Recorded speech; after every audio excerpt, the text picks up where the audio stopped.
Good morning, everyone.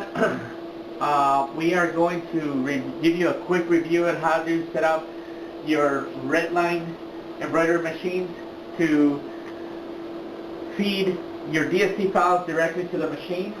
And I'm going to tell you what you're going to need to do. First and foremost, you have to have a small hub or a switch connected to your router. And in order to do so, you can buy a very inexpensive 4-port switch or a these are the cables that I use to connect to my network.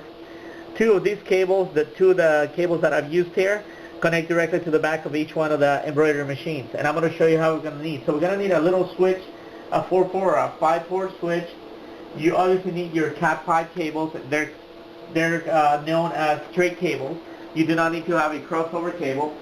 And then, last but not least, we are going to connect in the back of the units here. You have a standard, the Cat5 cable, which just connects in the back of the unit like that. And you should know that it's connected and it's working once you see a orange light and a green light. There are two LED lights inside here. One is an orange light and one is a green light. And that's the indicator that you are connected, that you're communicating with the computer. In addition to your switch, at our shop we happen to have two machines. Both of them are connected to the switch, and they both are fed the information with the provided software that you could get from Advantage Incorporated, who's the distributor here in Florida, through Doug or Jesse. The next thing I want to show you is that we are using the very first thing you need to do is understand that what are the settings on your network. And in order to do so, you're going to hit the start button here. I want you to type the word CMD for command. And then you are going to expand this little black DOS box. And I want you to type IP config, like that.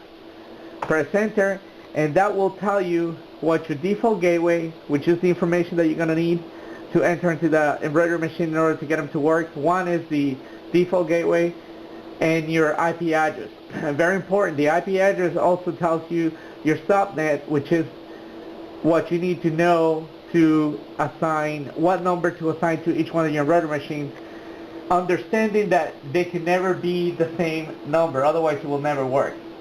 Once you write down the information, which is your gateway and your IP address, as well as your subnet mask, you're going to be able to set up your machines. And I'll show you right now where the settings is on your computers, on your embroidery machine. Come over to your computer, the embroidery machine that is. We are going to go to the settings window in the machine. We're going to select Embroidery Assist, and then we're going to go twice to the right to arrive at the net parameters. Go ahead and select your net parameters, and I'm going to tell you the things that you're going to do. The very first thing you're going to assign is a random number, basically, of the machine that you're going to use. I just used 189 on mine. Then the server port is 1600. You're not to ever change that number. It's always the same. Then one of the things that everybody wants to know is the MAC address.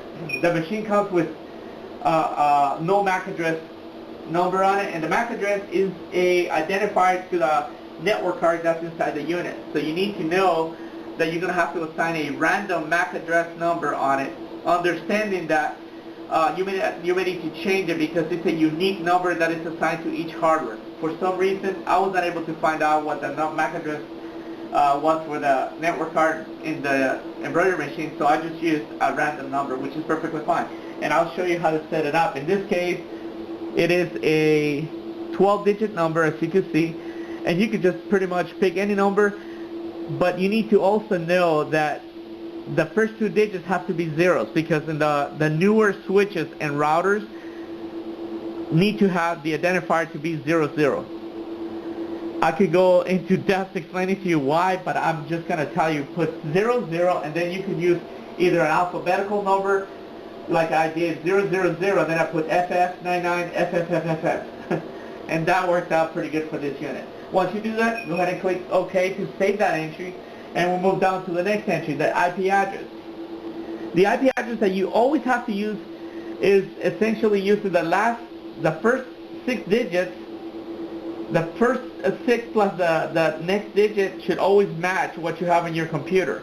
So if you come back here, and I'm going to show you what my computer shows, is 192.168.0.129. That's my PC. So these 3 digits, the first 3 digits, will always going to be the same on the machine. The only digits that change are the last number after the period. So it'll be 192 period 168 period 0 period 129 it reads. So on my machine, what I put is 192. I'm going to select IP address. I'm going to put 192.168.0, which matches my computer, and I put 1.89. I use 189 because it's a number that I use for my unit that it will identify on the network as machine number 189. After you enter those numbers using the keyboard here, go ahead and click OK, and it'll be saved. That brings us to the next step, which is your server IP. The server IP is the IP address for the computer where you will be installing the software to communicate to these units and send the data over. In that case, if you remember, my PC is 129. That's where I installed the software to send it over.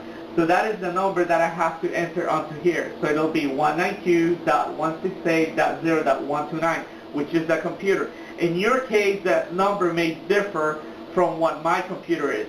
We could have 192.168.1.1, 1.2, 1.3, whatever that number is. By doing the IP config, that will tell you what your computer IP address is, and that's what you will be entered as a server IP. That will bring you to the next item, which is your subnet mask, which was one of the 3 items that you should have retrieved from your computer before you installed the software. And that is the 255.255.255.0. Very commonly used in many networks, and that's what you're going to be using to also match that computer. The only number that doesn't match that computer is the last 3, like I mentioned earlier.